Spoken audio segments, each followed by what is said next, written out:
RTGA, mieux qu'une chaîne, un monde.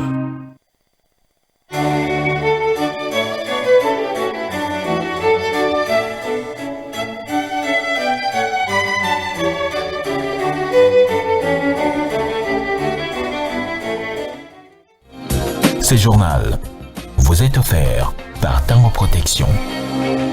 Illico Cash, ma banque mobile.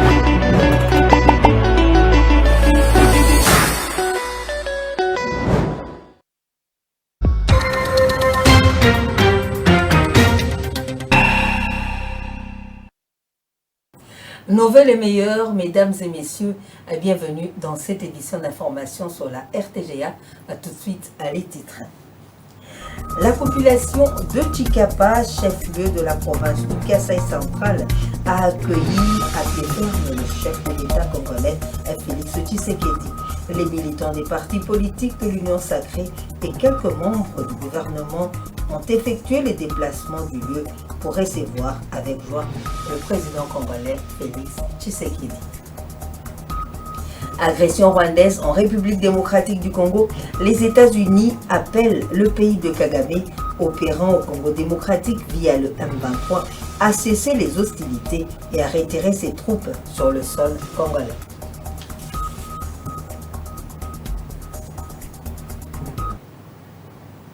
Merci de nous avoir choisis pour vous informer. Les notables, les chefs d'entreprise et membres du gouvernement ont accueilli le président de la République dans sa troisième étape de sa tournée dans l'espace Grand Kasaï. Les militants des partis politiques de l'Union sacrée ont envahi le lieu pour accueillir le président congolais accompagné de son épouse Denise Nyakero Tshisekedi. Le président Félix Tshisekedi est attendu dans la ville de Tshikapa ce samedi 28 décembre. Déjà, un monde fou envahit déjà l'aéroport et les lieux choisis pour les meetings du président de la République qui arrive pour la deuxième fois depuis qu'il est chef de l'État en RDC. Les partis politiques, les chefs coutumiers, les leaders communautaires, les responsables de structures de défense des droits humains sont présents déjà à l'aéroport et une grande partie sur les lieux de meetings. Parmi les politiques déjà visibles dans la ville et sur les lieux de meetings, on note la présence du député national Théodore Kazadi Moïla, on note la présence de l'honorable Simon Moulamba, du député Guy Mafuta, on note la présence du directeur général de l'Office congolais de contrôle OCC, Dr Etienne Chimanga.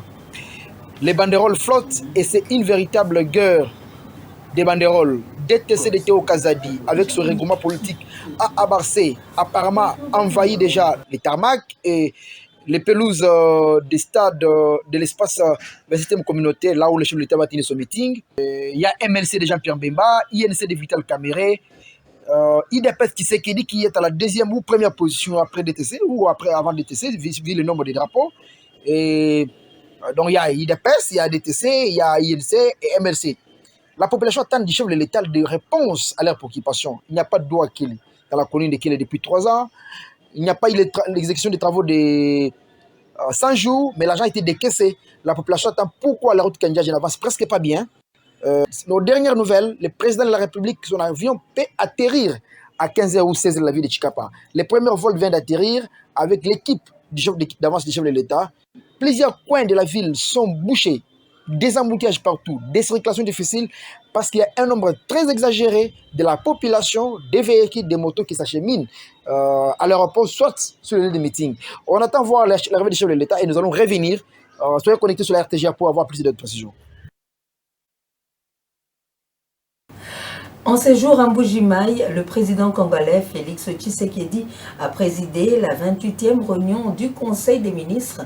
Tous les membres du gouvernement souminois étaient présents au cours de ce conseil et plusieurs sujets d'intérêt national étaient évoqués, notamment la situation sécuritaire, humanitaire et sanitaire sur l'ensemble du territoire national, en particulier dans la partie est de la RDC. Suivez l'extrait du compte rendu avec le porte-parole du gouvernement, Patrick Mouillère. Bien avant le Conseil des ministres, la première ministre chef du gouvernement a tenu en son nom et au nom de tous les membres du gouvernement à présenter ses vœux le meilleur au président de la République à l'occasion des festivités de fin d'année. Par la suite, le président de la République a pris la parole pour sa communication, qui a porté essentiellement sur 2 points. Le premier point concernait la nécessité d'assurer le suivi des ouvrages réalisés dans le Kasaï central, ainsi que la vulgarisation de leur évolution auprès de populations locales. Poursuivant sa mission d'itinérance à l'étape du Grand Kasaï, le président de la République a séjourné dans la ville de Kananga du 24 au 26 décembre 2024. Il a apprécié la réhabilitation de l'hôpital général de référence de Kananga, inscrit dans le cadre du programme de développement local de 145 territoires. Cette grande formation hospitalière locale, complètement rénovée et équipée d'un laboratoire moderne, d'un service complet de radiologie, d'échographie et d'un scanner de dernière génération, va permettre désormais aux populations de Kananga et d'ailleurs d'accéder aux soins de santé aux meilleurs standards. Le président de la République s'est également rendu sur la stratégique route de Kananga-Kanambambouji afin de s'enquérir personnellement de l'évolution des travaux. Il a constaté qu'une partie du tronçon de cette route de l'espoir est déjà asphaltée par des entrepreneurs chinois qui ont repris l'ouvrage depuis le mois de septembre dernier et que, suivant les informations techniques recueillies sur place, le 230 km de route seront rendus praticables en juin 2025. En attendant, les grands travaux d'assainissement et de la pose de bitume qui seront suivis de la livraison officielle dans 2 ans. Le gouvernement de la République démocratique du Congo engagé dans la vision du chef de l'État à assurer la mobilité des administrations locales et institutions provinciales. Le vice-premier ministre, ministre de l'Intérieur, Sécurité, Décentralisation et Affaires coutumières, Jacquemaine Chabani-Luko, a reçu des mains du président de la République les clés des jeeps qu'il a remis aux bénéficiaires. Images et commentaires. 62 jeeps ont été remises au Grand Katanga, démembré en 4 provinces, Olomami, Tanganyika, Lualaba et Okatanga. Le président de la République, Félix Tshilombo, a concrétisé sa nouvelle promesse. Le chef de l'État congolais a remis 15 jeeps des modèles Toyota Land Cruiser et Toyota Hilux au vice-premier ministre, ministre de l'Intérieur, Sécurité, Décentralisation et Affaires coutumières, Jacquemaine Chabani-Luko. Cette dotation provenant du gouvernement a été redistribuée aux bénéficiaires. 10 véhicules ont été attribués au commissariat provincial de la police du Kasaï central à Kananga pour renforcer sa capacité opérationnelle et garantir la sécurité des citoyens. Par ailleurs, 5 autres véhicules ont été alloués aux administrateurs des 5 territoires que compte la province, à savoir Kazumba, Ndimbelenge, Dibaya, Luiza et Demba. Ces véhicules permettront d'améliorer leur mobilité dans le cadre de leur itinérance dans la gouvernance locale. Rappelons qu'en novembre dernier, la Grande Orientale démembrée avait également bénéficié de 63 véhicules repartis sur ces 5 provinces. Cette dynamique de renforcement des capacités logistiques témoigne de l'engagement du gouvernement souminois à améliorer la sécurité et la gouvernance dans toutes les régions du pays. Le ministre de la Santé publique, Hygiène et Prévoyance sociale a effectué une visite à l'hôpital Nyongolo à Mbujimayi dans le cadre de l'évaluation de la couverture santé universelle. Accompagné de son équipe, le patron de la santé publique a remis des lits à cette institution hospitalière et a promis de faire le suivi à travers son équipe de la construction de la salle d'opération pour renforcer les infrastructures de santé dans la région, comme nous le confirme Clarisse et Coco Kapalay. Au cours de sa visite, le ministre de la Santé a constaté une carence de lits dans cet établissement hospitalier. Voilà pourquoi les épouses des policiers ont fait ce plaidoyer.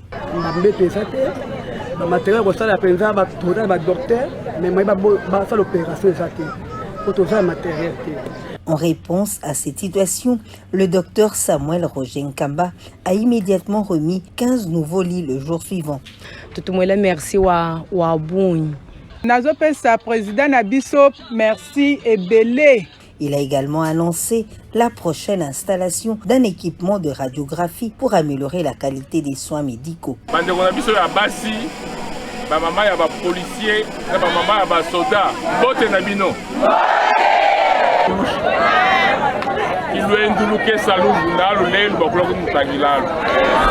En janvier, une équipe du ministère se rendra à l'hôpital Nyongolo pour évaluer l'avancement des travaux de construction d'une nouvelle salle d'opération dont le but de renforcer les infrastructures de santé de la région. Les responsables de cette structure remercient l'acte posé. Nous rendons également hommage au chef de l'État pour sa politique de la couverture santé universelle.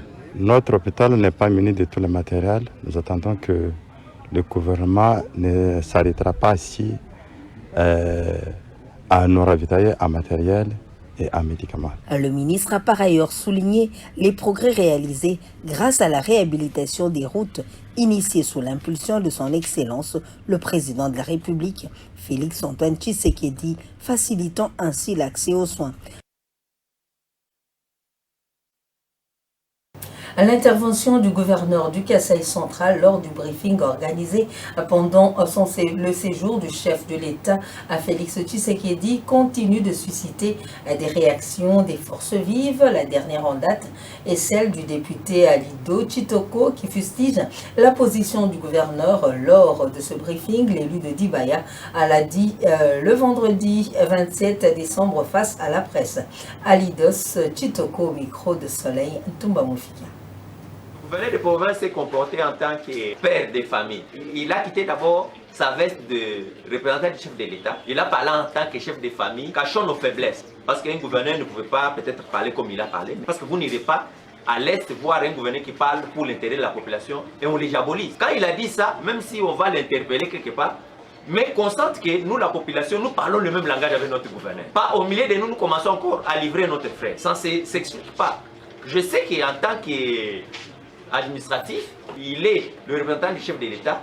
Il pouvait consoler la population pour donner peut-être les explications que je donne. Vous voyez, il y a les routes à Kananga, mais c'était dû, il y a eu un retard. C'est lui d'ailleurs qui pouvait communiquer même chaque semaine ici à Kananga pour expliquer ça à la population. Mais pas le dire encore à la présidence du chef de l'État. Mais cela est passé.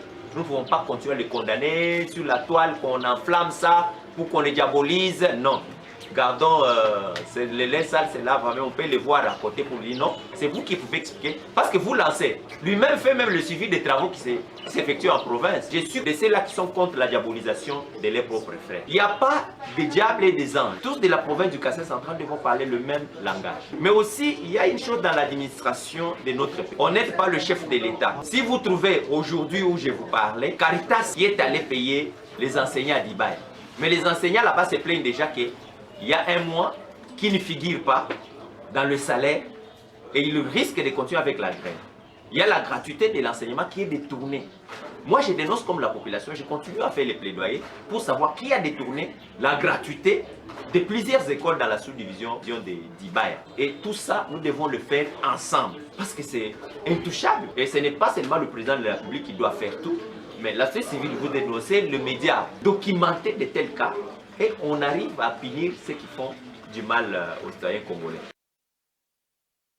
Le respect des ordres de la hiérarchie et l'alerte en ces festivités de fin d'année sont recommandés aux troupes de la police nationale congolaise de la ville de Likasi dans le Haut-Katanga. Lydie Maloba, commissaire supérieur principal, a transmis des directives de sa hiérarchie en mettant en garde tous les récalcitrants. Images et commentaires.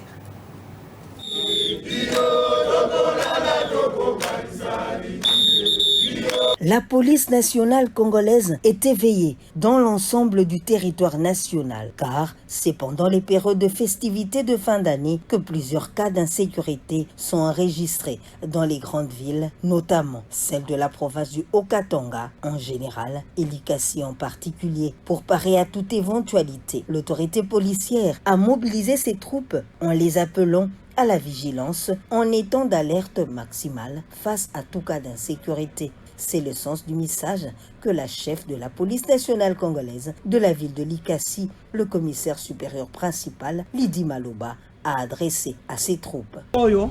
Toza na alerte. pendant cette période de festivité, toza na alerte, na kati alerte.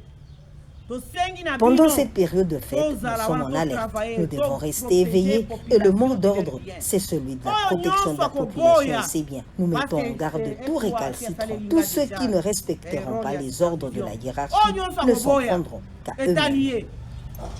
État lié. Nakoloba eloko moko te. Oboy, ngana komi kaka na tindi. Au cours de la même parade, la chef de la police nationale congolaise, Likasi, a insisté sur la discipline qui doit régner au sein de ce corps, une des caractéristiques de la police nationale congolaise. La discipline dans l'armée nous exige de respecter les ordres venant de la hiérarchie. Alors, nous ne sommes pas prêts à accepter le comportement de tous ceux qui s'opposent aux décisions données. L'obéissance veut que nous qui sommes sous le commandement du général Ondimba puissions obéir à ses instructions. Une mobilisation accrue de la police nationale congolaise qui intervient dans un contexte de forte affluence des activités et de la mobilité des personnes pendant le mois de décembre marqué par les fêtes de fin d'année. Les États-Unis appellent le M23 et le Rwanda à la cessation des hostilités et au retrait de leur position en République démocratique du Congo. Le secrétaire d'État Anthony Blinken s'est exprimé ainsi à l'issue d'un entretien avec le président de la République, Félix Tshisekedi, au sujet de la crise dans la partie est de la RDC. L'homme d'État américain a remercié le président Tshisekedi pour son engagement dans le processus de Luanda et pour sa participation au pourparlers du 15 décembre. Et 3 ans après son application au sein des instituts supérieurs et universitaires en République démocratique du Congo, le système licence, master, doctorat, LMD évolue normalement. Cependant, il faut les moyens d'accompagnement pour assurer son bon fonctionnement. C'est ce qui ressort de la deuxième phase d'évaluation à mi-parcours du dit système par la commission mixte mise en place par la ministre de l'Enseignement supérieur universitaire Marie-Thérèse Sombo. André Ikomba signe ce reportage. Cette commission nationale mixte est composée des experts, membres du cabinet de la ministre de l'Enseignement supérieur et universitaire et des honorables sénateurs, a évalué le système LMD appliqué depuis 3 ans en République démocratique du Congo. À cet effet, les forces, faiblesses et défis liés à ce système ont été dégagés au cours de cette deuxième phase d'évaluation à mi-parcours. Où est-ce que nous allons? Quelle chance nous avons pour réussir? Les forces du système, les faiblesses du système, les défis qui sont liés à ce système. Et nous venons d'arriver à la conclusion que le système en soi, il est bon. Il est bon, il nous ouvre sur le monde, il a de bons programmes, n'est-ce pas? Mais faudra-t-il maintenant qu'il soit accompagné? Et il soit accompagné pratiquement sur beaucoup d'aspects, sur le plan légal. Il faut voir s'il y a des lois qui l'accompagnent. Il faut aussi commencer à voir si les moyens suivent, parce qu'il y a cette question d'ambition, mais il faut aussi qu'il y ait des moyens qui suivent. Nous devons savoir si l'univers professionnel qui attend les étudiants que nous formons est vraiment disponible. Déterminée à redorer son secteur, Marie-Thérèse Sombo, ministre de l'Enseignement supérieur et universitaire, ne cesse d'encourager les participants à mettre tout en œuvre pour aboutir à des résultats salutaires pour l'émergence du système éducatif congolais. La santé sexuelle demeure un tabou pour bon nombre des femmes congolaises. Voilà pourquoi elles ont difficile à parler notamment des règles douloureuses ou dysménorrhées dont elles souffrent dans l'adolescence, voire à l'âge adulte. Dr Dolores Nembunzu, gynécologue à l'hôpital Saint-Joseph, dans ce dossier explique les causes des douleurs et propose des produits à prendre à titre préventif.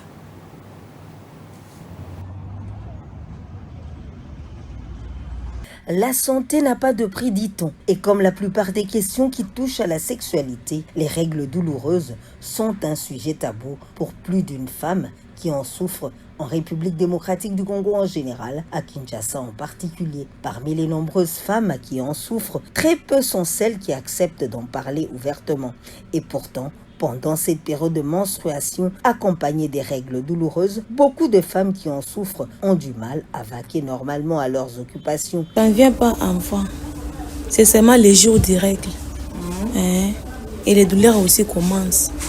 Jusqu'à 3e jour, ça s'arrête. Sincèrement mal au bas-ventre. Ça me fait toujours mal et mal. Cependant, chez certaines femmes, ces règles douloureuses ont disparu après avoir accouché. À mon adolescence, lorsque j'étais au lycée, j'avais des fortes douleurs. Mes cycles étaient un peu perturbés, 28, 32 jours, voire 35 voire même 35. Je ne ressens plus ces fortes douleurs des règles. Pour d'autres, par contre, rien n'y est fait. La maternité n'a pas changé grand-chose. Au fur et à mesure que j'ai grandi, jusqu'à l'âge de 35 ans, je ressens certaines douleurs jusqu'aujourd'hui. À chaque fois que je dois voir mes menstrues, je n'ai pas mal. La douleur commence pendant les règles, donc le premier jour. Deuxième, j'ai des douleurs atroces qui m'empêchent de bien marcher. Donc, pour que je sois calme, je dois prendre un comprimé d'ibuprofène de 200 mg. Docteur Dolores Nimbundu, gynécologue à l'hôpital Saint-Joseph, explique les causes de ces douleurs, que ce soit chez les jeunes femmes que chez les adolescentes. Que la femme a une maladie quelconque dans son corps. Ça peut être un myome, ça peut entraîner également la douleur. Ça pourrait être aussi les infections. Lorsqu'il y a ce qu'on appelle les salpingites, il y a les microbes qui sont entrés au niveau des trompes. Ça, on peut avoir aussi une dysménorrhée. La dysménorrhée peut survenir plus tard vers l'âge adulte entre 23 et 24 ans. Elle est aussi précoce et commence dès le premier jour des règles. Face à ces douleurs, certains produits sont recommandés à titre préventif pour guérir ces douleurs, à consommer de préférence dès le premier jour. On peut soigner la douleur. Il y a des médicaments que nous appelons les antiprostaglandines. Ce sont des anti-inflammatoires qu'on utilise les 2-3 premiers jours. Mais le mieux, c'est de commencer ces médicaments avant. Dès que la fille commence à sentir que les douleurs viennent, c'est mieux de prendre ça avant.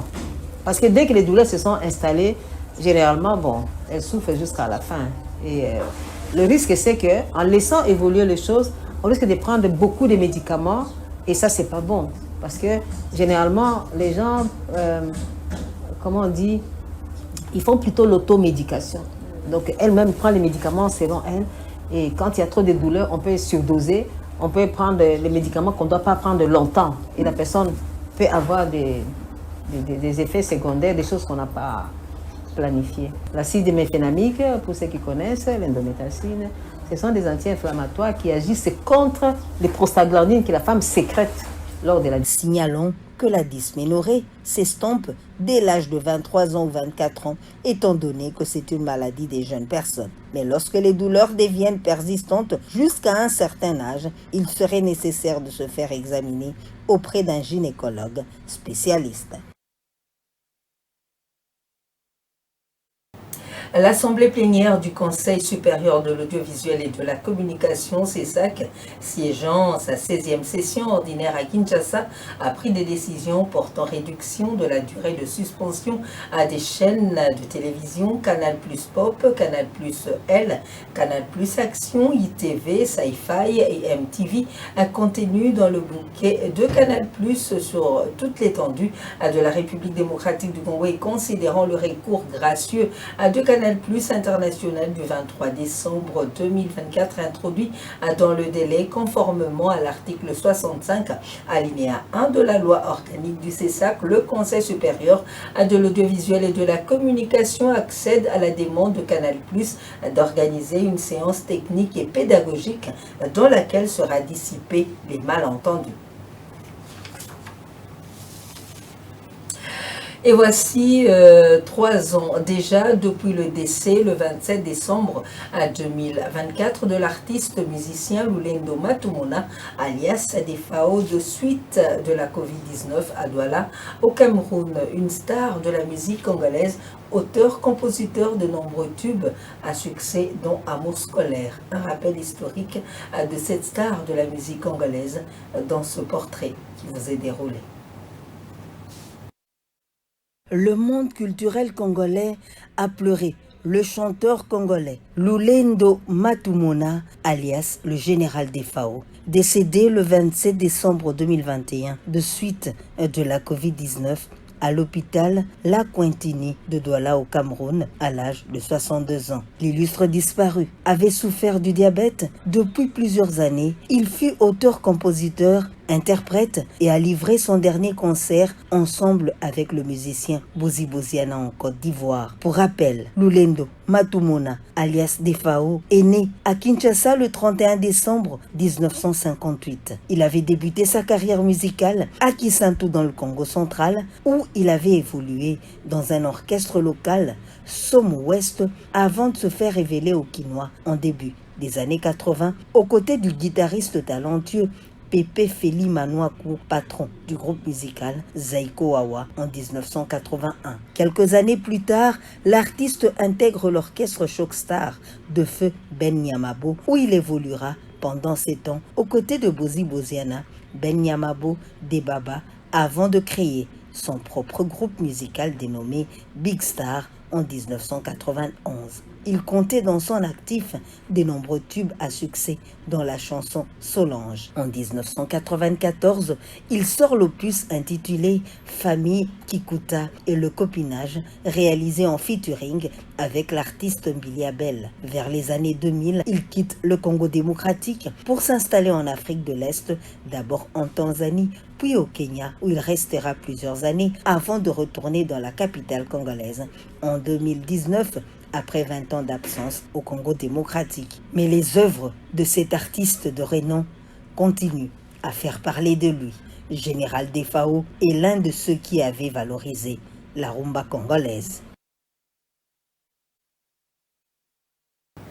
Et voici les grands titres qui ont marqué cette édition d'information. La population de Chikapa, chef-lieu de la province du Kasaï central, a attendu de pied ferme le chef de l'État congolais. Les militants de partis politiques de l'Union sacrée, quelques membres du gouvernement, avaient effectué le déplacement du lieu pour recevoir le président congolais Félix Tshisekedi.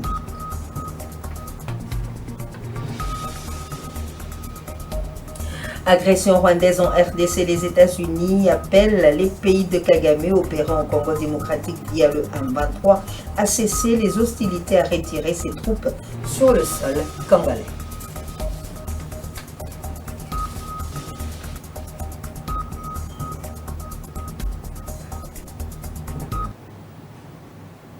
Nous vous réitérons nos vœux les meilleurs. Merci de nous avoir suivis et bonne suite de programmes sur la RTGA.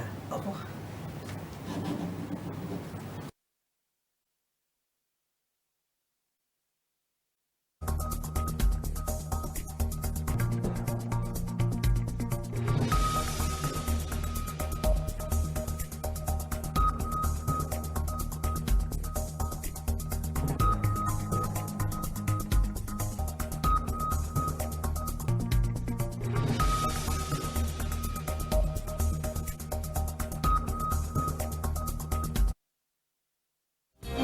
Ce journal vous a été offert par Tango Protection. Illico Cash, ma banque mobile.